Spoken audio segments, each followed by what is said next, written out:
Hello church, and welcome to our first recording of the message. Now this is an exciting time for us at church, because in this time we will still be hearing from God. We will still be moving forward. We will be discovering new ways of connecting with one another and our communities. Now, if you are a Treasure Kid or a parent or carer of one of our Treasure Kids, then I want to encourage you to go onto our website where you will see the Treasure Kid logo. Click on that logo and you will get a program that you can do at home with your kids. Parents, carers, we're asking you to do it with your kids because it's a great opportunity to grow and learn together in our own homes. Mums, let me just say happy Mother's Day. I hope you're going to have a glorious day today.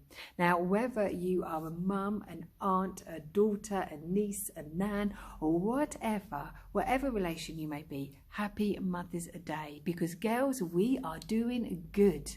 We are overcomers. We are victorious. And I salute you all. Now, there is a whole campaign at the moment about empowering women.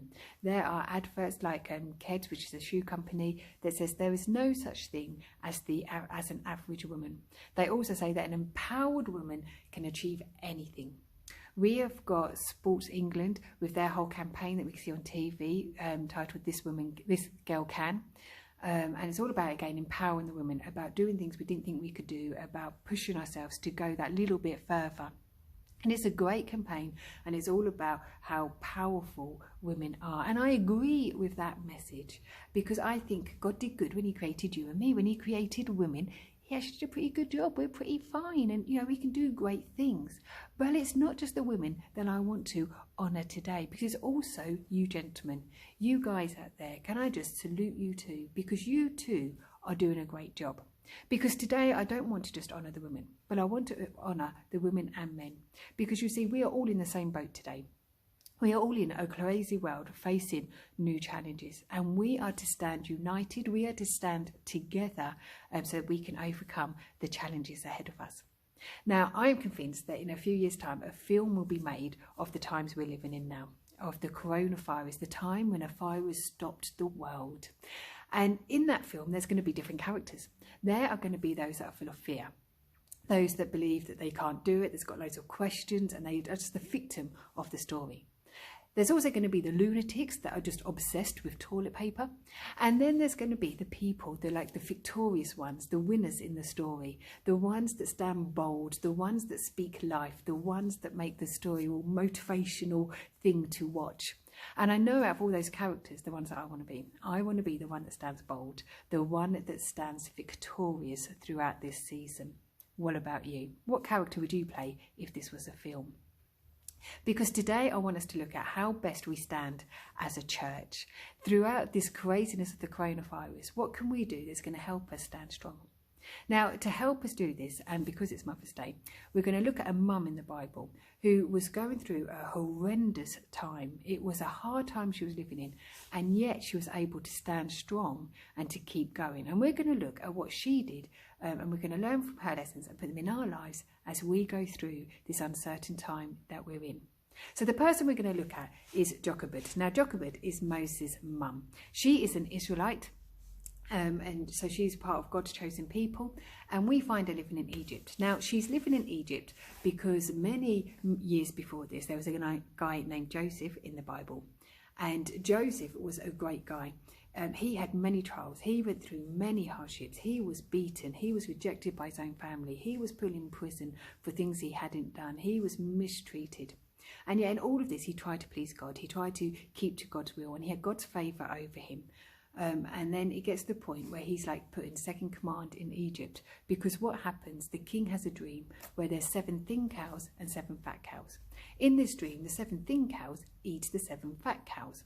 And the king is like all confused by this. He's like, it's a crazy dream. What does it mean? So he started asking people, what do you think it means? And then somebody remembers about Joseph, this guy that can interpret dreams. So they call Joseph to come to the king. Joseph, with God's help, is able to say what the dream meant, that there was actually going to be a famine for 7 years in their land, and if they didn't store food in the good years, then they will die in the bad years. So as you can imagine, Pharaoh is very grateful for this information. He thinks Joseph is just great to be able to tell him and to warn him of this. So he then puts Joseph in a high position, as I said, second in command in the whole country. Everyone's now got to listen to Joseph because he's proven his worth and it's God's favour in his life. So then the Israelites start moving into Egypt. Joseph's family comes, and because of the blessing upon them, because of the promises upon them, they start multiplying and multiplying and multiplying, and they increase in number. Now years go by and Joseph dies and that whole generation dies, and people start forgetting about what it is that Joseph did. Now we pick up the story where a new Pharaoh comes into power, and he looks and he sees all these Israelites fast in number, and he's like, what is going on? Why are they in this country? Why are they here? Because they threaten him because they're so big in number. He's like, they could overthrow us. What if there's a war and they're not with us? And he starts panicking, and he decides he has to get rid of the Israelites. So he then makes the Israelites slaves in Egypt. He makes them work hard, and they are mistreated. They are made to work in the fields. They are made to build houses, and they have like very poor conditions. And it's a horrendous time now for the Israelites to be alive in Egypt. It's a hard time. But even though they were worked hard, even though times were so tough, the Israelites kept multiplying. So Pharaoh decides that he has got to go to the extremes to get rid of them. What he decides to do is that when a baby is born into an Israelite family, if it's a girl, that's all good. If it's a boy, it must die, throw it into the river Nile. So he wants to now kill out the whole of the Israelite people, because then they can't reproduce and what have you. Now, this is a horrendous time, because this is where we meet Jochebed. Now, Jochebed is pregnant. So she hears the news that all boys have to be killed. When it's time for her to give birth, she gives birth to a boy. So straight away, her son, her newborn son, life is at risk right from day one. The Bible tells us that when Moses' parents saw him for the first time, they knew that he was special, that he wasn't just an ordinary baby, that there was something about this child, that he was actually called for greatness, that God had a purpose for him. So what they decided to do is they decided to hide their baby, and for 3 months they were able to do that. Excuse me. And they kept him hidden. But for those of us that had kids, we know that they grow, that they get loud, and that they don't stay still very well.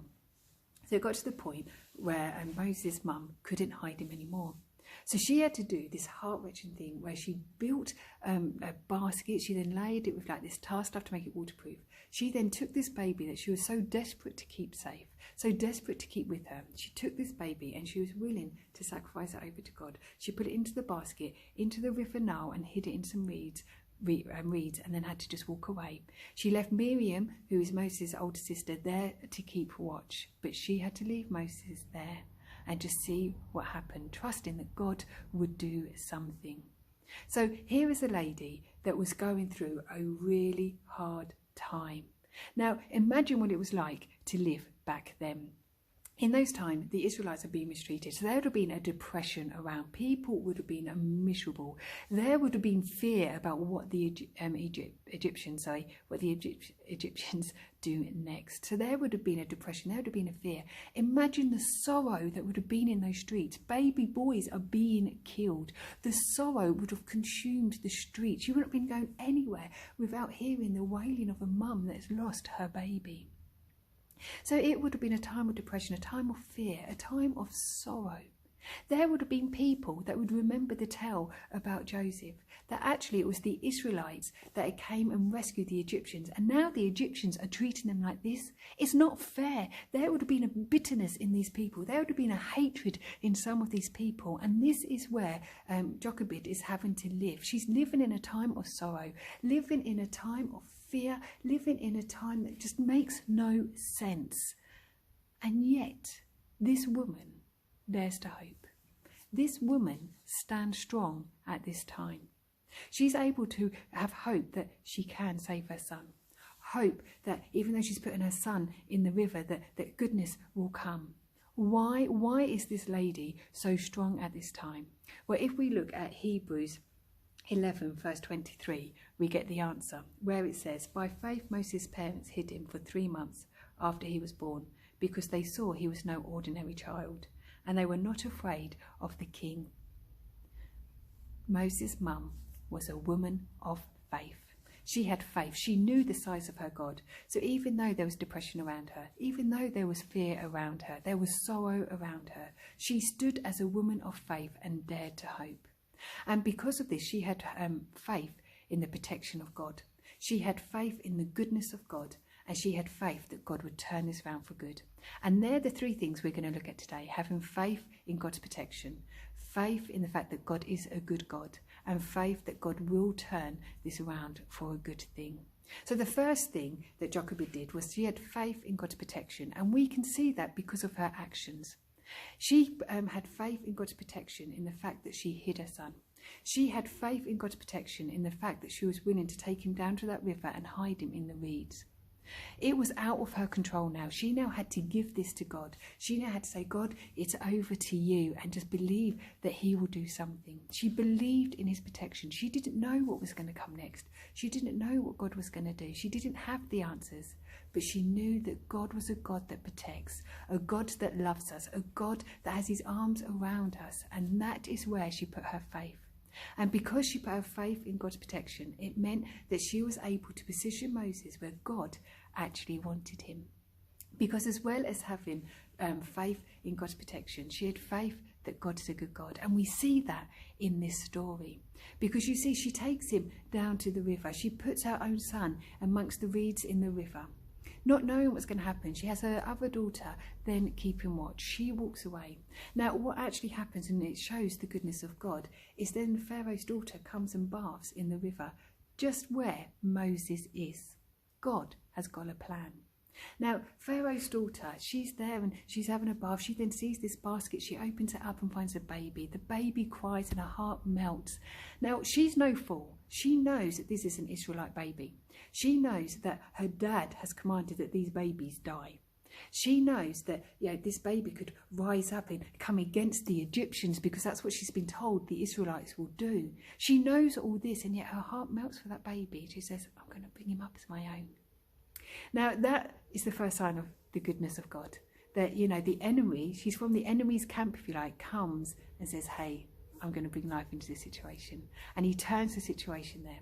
And then you've got Miriam. Remember, Miriam is watching from afar. She's watching, she sees the Pharaoh's daughter find her brother. She then sees that the Pharaoh's daughter has taken a liking to her brother and is now going to accept him as her own. So she then gets enough courage to sort of go to the Pharaoh's daughter and says, hey, do you want me to find a woman that can nurse him for you? And of course she goes and gets her own mum.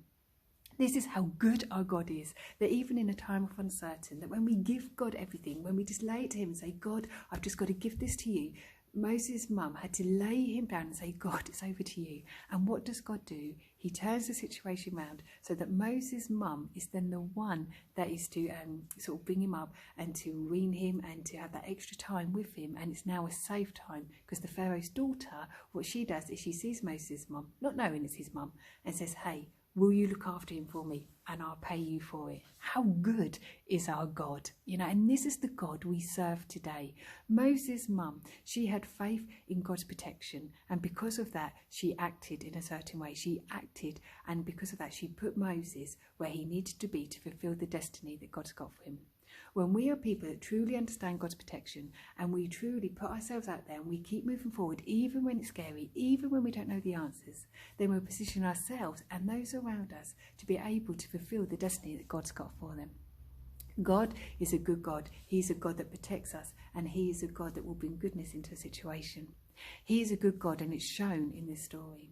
So Moses' mum, she had faith in God's protection. She had faith that God is a good God, and it showed in this story. And she had faith that God would bring it all around for good, and he does. Because as we read this story, as we see what God does, now what's happening is the enemy's camp, the palace where Pharaoh's daughter lives, is the ones that's saying that the Israelites' boys must all die. And then it's the same place that comes and says, hey, I'm going to protect Moses. I'm going to bring up this child. And this is the answer that God's got for his people. You see, there was a threat, and yet that threat, without knowing it, ended up fueling God's people to rise up and to be able to free the Israelites out of Egypt. It's the same for us. We have a threat out there today. There is the coronavirus, and we don't know what's going to happen tomorrow. We don't know what the next thing that Boris is going to be saying to us about what we need to do. But we do know that our God is a good God, that our God protects, and that we know he turns all things around for good. There is a threat out there, and we can either cower in fear over this, or we can use this threat that comes against us and we can help fuel it, fuel our faith, fuel us to rise up at this time, to rise up and show people that actually there is a God out there that is in control. To rise up and say, do you know what, I'm not going to live in fear because my God is bigger. My God knows the outcome already, what's going to happen. We can use this time not to let the fear hinder us and pull us back, but actually the threat out there is that it stirs us. It fuels us up. It rises us up because God turns all things for good. He turns all things for good. Goodness will come out this. Testimonies will come out this. Yes, there is hardship. Yes, there is sorrow. And we do not know the answers as to why God lets these things happen and why we have to go through this. God allows us to go through things, and sometimes we don't have all the answers. But we trust and we put our faith in the fact that he is a good God and he will bring goodness out of it. And that is what will happen in this season. Goodness will come out of this situation because our God is in control. So church, I just want to encourage you all. Have faith in the protection of God. Have faith that our God is a good God. Have faith that he will turn things around for good, because he is a mighty, victorious God, and we are his children, and we need to rise up at this time, and we need to be a person of faith. We need to be somebody that our actions are not going to be dictated to because there's a virus out there. Yes, we're going to do common sense. Yes, we're going to follow the guidelines the government gives us, but we are not going to cower away. We will still connect any way we can. We will still show and speak out life to those that we do meet, whether it's via screen or whether it's from 3 meters away. But we are people that speak life because we know the power of our God. Church, we are victorious. Church, we are overcomers. Have faith. Stand strong. Connect with one another. Connect with your God. Connect with the community we've got through safe means, and show them that our God is a mighty, mighty God. Have faith. Have faith, church. Rise up like Moses' mum, because we are overcomers and we are going to overcome this situation. Church, I love you. I miss seeing your faces, but I'm glad you're all keeping safe. We will be meeting again. But for now, I just say God bless. Make sure that you are people of faith. Let faith stir up in you. Let faith be the thing that spurs you on. Guys, we love you. Take care. God bless.